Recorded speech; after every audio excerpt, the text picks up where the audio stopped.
I'm a sixth-generation farmer. I work alongside my dad and my granddad every day of the week. I guess I just had a love from farming from the first time I got on a tractor and went with my dad and done chores in the morning. I just decided that's what I wanted to do, and I went from there. I grew up in northern Illinois, about 60 miles outside of Chicago. If you would have asked me in college, I would have said, yeah, I know about agriculture and farming. But until you move and you are just dropped into this lifestyle, on an operating farm, you really can't understand or appreciate what goes on here. We farm about 2,000 acres. A majority of it is row crop acres, corn, soybeans, a little bit of wheat. We've also got a cattle operation, about 60 head of mama cows, baby calves, and we have a small group of sheep. We own about 600 acres of the 2,000 that we farm. The rest of it's rented with landlords that we work with on conservation programs. Both of us benefit from the process, and we can take care of the farm, and they can reap a little bit of profit off of it. I had a soils professor in college that really instilled in us that, the benefits of no-till and cover crop. And when I got back from college, we started, practicing some of those practices, and we found out it was working. We were saving dirt. The soil wasn't running off at the end of the year. Crops were doing good. We didn't really see a yield drag doing that. And then we got into a little bit more of the cover crops about 6 years ago.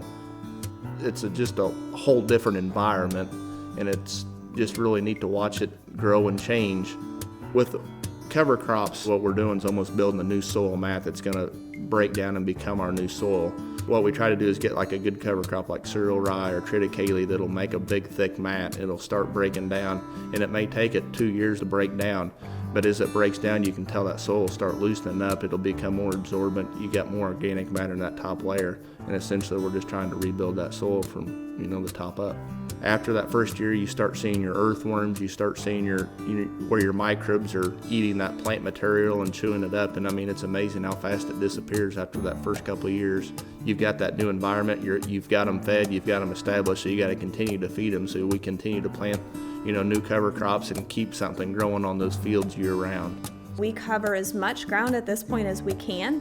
And then we use lots of different little tools like water grassways and terraces, even things down to the ways that we graze our cattle and our sheep and where we graze our cattle and our sheep, because we have a responsibility to not only use the resources to raise a great crop, but protect the resources that are here. We found out that we're doing more than just gaining organic matter and helping with soil erosion. We're also helping with water infiltration. And we had a good example of that would be this spring we had a huge 4-inch rain, and we could drive up and down the road and look in our road ditch and the water was still clear. It wasn't muddy, it wasn't murky type water. It looked like drinking water. And I guess at that point it was kind of the old wow factor for us that we're doing something good. There's no short-sightedness. They never make a decision based on what the profit could be this year. Everything is based on this long-term plan, and profitability is a piece of that. It's an important piece of that, but the health of the farm and the environment that's surrounding them, the whole piece of it is important to them. And that excites me, and it makes me really proud of what they're doing and what we get to do here. So I started this blog just to kind of tell our farm story. And so my drive and my passion to try and share what's going on here is really the disconnect, because so much of what is on social media and so much of what's being published in traditional media is not accurate of what's actually going on our farm. And so you want to reach out to people and you want to tell them, this is what we're doing and this is why we're doing it. And almost all the time when people hear that, they actually can feel pretty prideful and excited about American agriculture.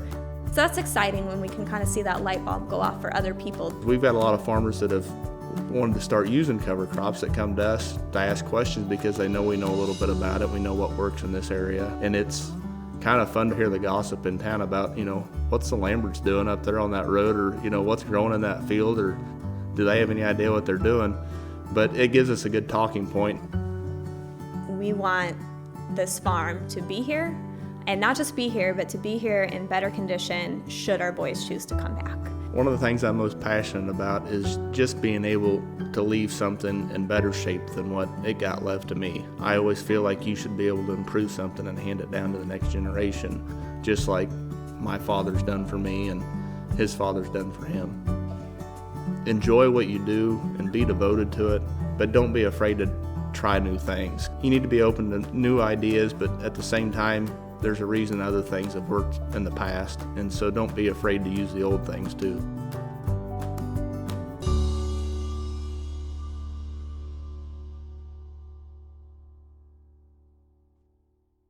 What an awesome look at Uptown Farms that was, and thanks, Matt, for the tour. I'm pleased to have Matt Lambert join us this morning and welcome your questions. I'd just like to point out, if you could please use the Q&A option at the bottom of your screen to submit a question. We'd be happy to answer any questions you have. I'd like to get started by asking Matt a question just to get us kicked off here. So Matt, can you tell us a little bit about how policymakers can reward farmers and producers for reducing the carbon intensity of production practices? Sure. And good morning, and thank you for having me. That's a great question. I would like to start off with, whenever you answer a question like that, I feel like you got to put yourself in a farmer's mind and what he's going to look at as far as starting to sequester carbon. And I think there's two ways you can look at this. I think you can look at is you can reduce cost or you can increase that farmer's margin. And as you look at reduce cost, I think there's several different things you can look at. Is it be cost share incentives for maybe starting plant cover crops, or maybe a cost share incentive for no-till, or maybe a reduced cost on crop insurance. A lot of farmers are a little bit uncertain about no-till and cover crop. They think they're going to have a negative maybe effect on their crops. We've seen benefits on our farms, but you don't always see a benefit necessarily in yield. So you've got to be able to take a chance, and you've got to be able to kind of prove to those farmers that those are the things that are going to help store carbon and do good for the environment. So you look at increased margin. I think there's a couple of different other ways that we can look at it, maybe some newer ideas. We've got carbon credits, maybe incentives or premiums from buyers. And I think, there's some of that as far as carbon credits that have already started playing out. I think there's a lot of smaller or private businesses that have started going out on their own and trying to do a little bit of payments on carbon credits for farmers for storing carbon. And then incentives from buyers, it may be somebody giving a 30-cent premium on corn, for a farmer that uses cover crops and no-till and different practices on his farm to sequester more carbon. So I think that's a great question. Thanks for that, Matt. So the next question we have here is, what examples of farming practices have driven down the life cycle carbon impacts of producing and using biofuels? Good question. When I try to answer a question like that, I'd probably have to look at how things have changed maybe since I was a kid, or maybe since my dad started farming, or even my grandfather. And one thing that we've had access to that maybe my grandfather didn't have was chemicals. And, we always get a bad rap about what chemicals do and how harmful they are, but at the same time, we maybe don't always see the benefits on what they've been able to help farmers progress over the years.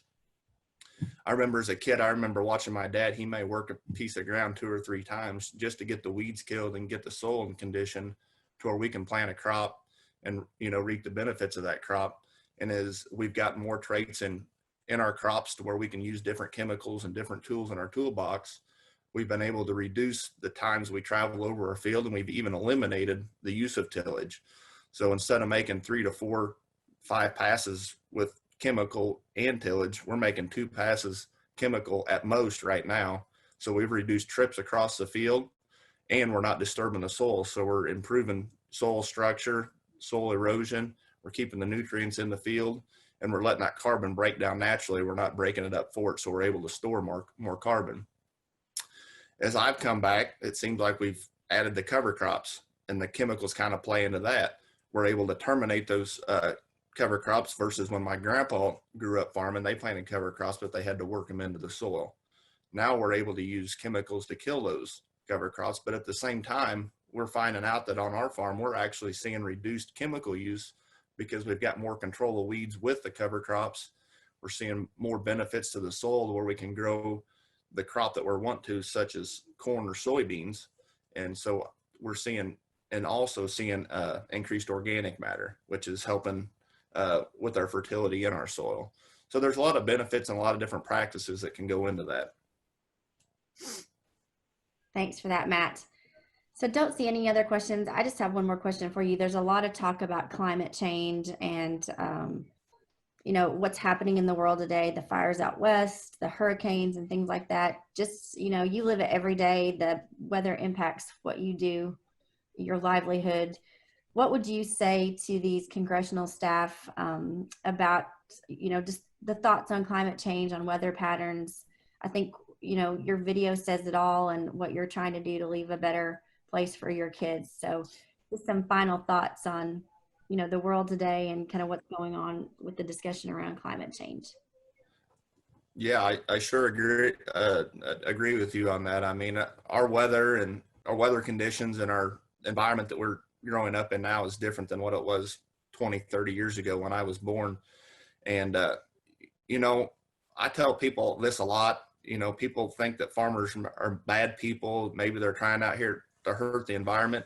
But I've never met a farmer that doesn't want to leave a piece of ground in better shape than what he had it whenever it was handed down to him. And you know, every farmer's a good-hearted person, and they're trying to do good by themselves and their environment and their family. And that's just one thing that I'd like to mention.